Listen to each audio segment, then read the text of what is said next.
Good afternoon. Welcome po ulit dito sa ating YouTube channel, The Home Visit. Dito once again, ako pala si Josh. For today's video guys, paano nga ba mag-appeal gamit ang oversight board? Okay, kung hindi nyo pa po alam ito, pahapyawan natin guys. Ito po yung oversight board. Ito. So, sabi dito, appeal to the oversight board. Appeal a decision Facebook on Instagram made about content you posted or reported. So, ito is individual po ito, parang independent checker din na pwede makatulong sa atin para maibalik sa or ma-restore yung ating mga posts.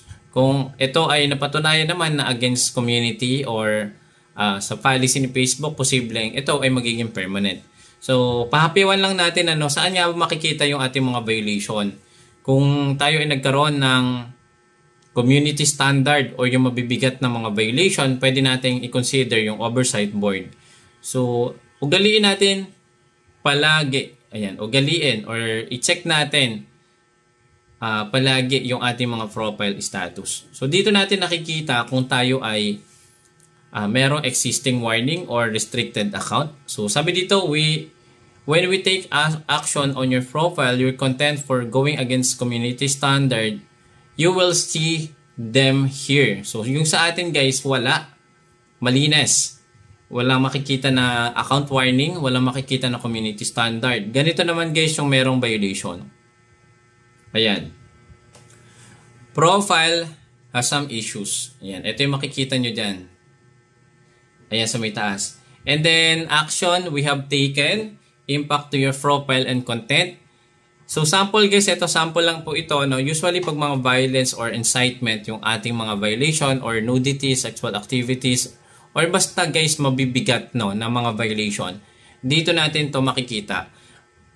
Sa updated profile status natin, nandito na din po yung growth. Your profile growth is at risk. Andito din natin makikita yung restricted monetization. Dito na din natin makikita guys sa updated na ayan. So, yung sa atin guys, profile is recommendable and then eligible to monetize. Once na clinic natin to, ito yung mga tools natin na available. And then sa profile recommendation, ito naman yung mag-a-appear. Kapag nga po meron tayong mga status na yung page natin is not recommendable din yung makikita nyo dito. Yung ating monetization is restricted din po yung makikita nyo dito. So, guys, ito yung healthy na na profile status. Ganito. Ayan, guys. Alright. Ngayon, guys, balik tayo dito sa oversight board. Ayan. Appeal oversight board. Once na kayo ay may mabigat na violations or sa tingin nyo, ito ay hindi sinasadya or kailangan talagang i-review ni Facebook or ni Meta, pwede nyo po itong gamitin. So, how does it work? Sabi dito, write your appeal, explain how Facebook or Instagram got your decision wrong. The board select your appeal for review. It looks for appeal that will help to improve Facebook and Instagram policy.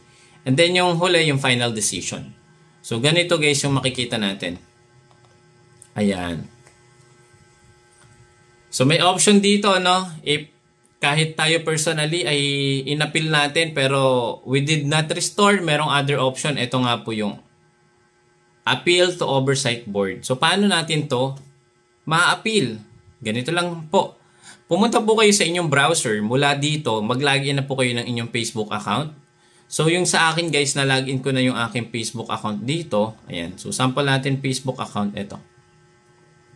Ayan. So, na-login ko na. So, make it sure account nyo po yung ma-open nyo. Baka iba yung ma-appeal nyo na account. So, hindi pa rin ma-resolve. So, kailangan natin, kapag na-open na natin yung ating account dito, i-search nyo lang dito, oversight board. Oversight. Ayan. Yung nasa unahan. Okay, so ito yung mga mission and vision, basahin nyo na lang, medyo mahaba. Sana maintindihan natin. And then, ito po yung mga, yung mismong board. Para nga to guys, independent na na nagche-check para ma-improve yung yung terms and condition or yung policy ni Facebook. So si Kenji Yoshino, no, professor in constitution law, para mga ano to guys, mga abogado, no, Vice President United States, ayan, Cato Institution, ayan, marami guys, so basahin nyo na lang ito. Sabi dito, values, Facebook content policy. When the oversight board review and decide on content, it will do so in light of Facebook content policy. And the values that underpin those policies, these content policy values are listed here with description quoted from Facebook community standard. Okay, so voice, authenticity, safety, privacy, dignity. Okay, so yan. And then, meron tatlong guhit. Ayan, pahalang, i-click nyo po ito. So, meron tayo dito ang mga options. Merong home, governance, appeal process, decisions, and then login. Pwede din tayo mag-login dito. Kapag kinonect natin yung Facebook natin, ayun, pwede na tayong magpumili ng mga decisions doon. So, basahin muna natin yung appeal process. So, dito, appeal to shape the future of Facebook and Instagram. Again, the oversight board gives people a way to challenge content decision on Facebook or Instagram. Number 1, support people's right to free expressions. Tama naman. Review difficult decision about what content to leave up or take down. O guys, napaka-importante ng pangalawa. Make independent decision regarding content. Independent po yung nagche-check dito. At dito, siguro advantage na din ng Facebook na merong nagche-check nito. Kasi siguro connected din si oversight board kay Facebook. Para nga pong independent checker na kung hindi naman sinasadya na ma-i-post or magkaroon talaga ng restricted account, pwede natin talaga ditong i-appeal. So meron ditong option na what you need to appeal. Ayan. Sabi dito, an active Facebook or Instagram account. Ayan. A decision from Facebook or Instagram. Ayan. Kung tayo daw ay, dapat pala dito guys, kung tayo ay nakapag-request na ng appeal, you must already requested that Facebook or Instagram review its content decision. You can only appeal once you have received a final decision. Ito nga guys yung final decision, yung kanina. Kapag po kayo ay nag-appeal at ganito na po yung lumabas, step 3, we did not restore your account, it's time na po para po mag-appeal tayo gamit yung oversight board. Okay?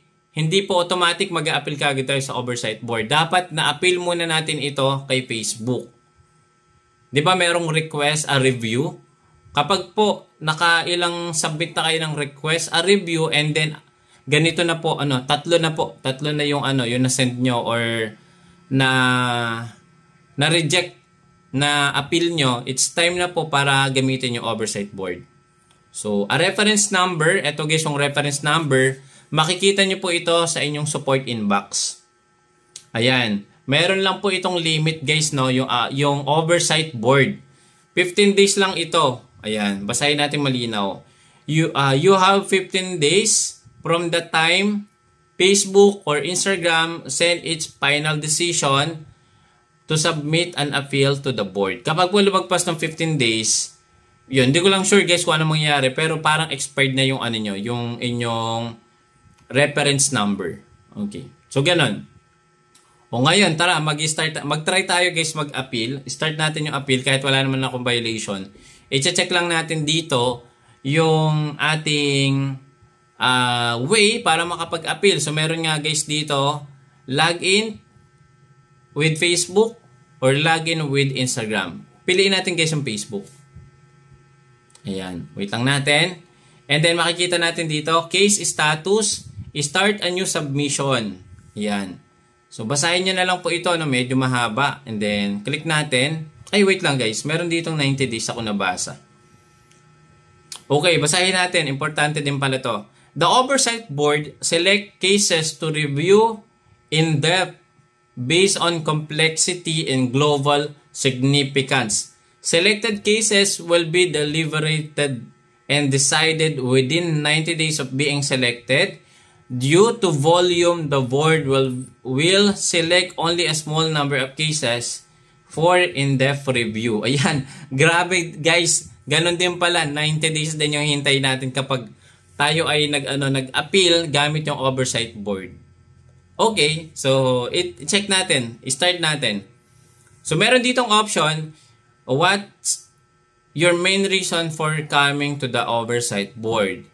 So ako, piliin nyo na lang siguro yung sa tingin nyo tugma sa na-receive nyo na decision.